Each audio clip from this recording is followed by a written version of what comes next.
the touchdowns, but the plays that set it up. How do you describe the effort of this offense to put you in the situation, third straight week for your touchdown?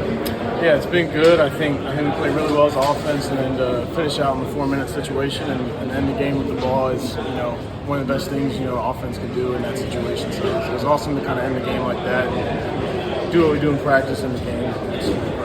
This is an afternoon that was so physical. How much confidence did you have in your defense to close it out when you needed the most? Yeah, I mean, they've been making plays all day and all year, really. So it was, exciting to watch them out there. We had their back, and they had our back throughout the game. So it was awesome. You guys are now perfect at home.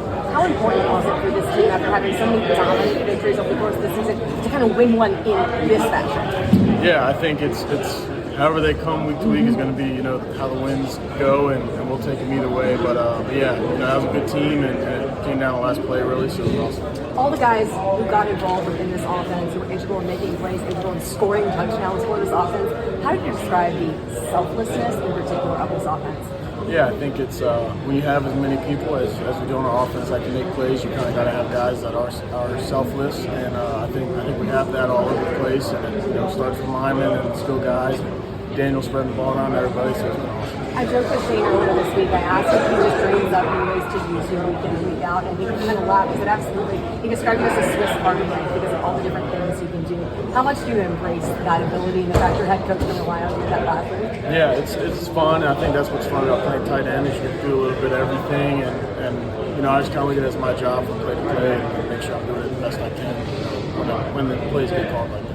I know we ask you this every single week, but your comfort level finding end zone again, how does that keep growing week in and week out?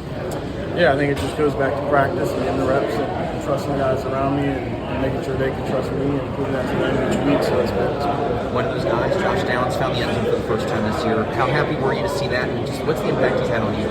Yeah, he's awesome. I think for our offense, he does, opens up a lot and can do a lot of different things. And also, it's surprising that he hadn't gotten the news. He likes such a good player, but I was happy to see him get in there. And that was a big play in the heat of the game situation. So it was awesome. What does it mean to be 5-1 and lead this division now, 6 games into the season? It's awesome. Just taking it, 1 week at a time, and enjoy this one for a few more hours, and then get back to work next week. Comfort level playing at SoFi again? Yeah. Oh yeah. It's the same stadium. Yeah. So that would be nice. Different teams, so can't do this so much. What can you say about some of the throws Daniel was making?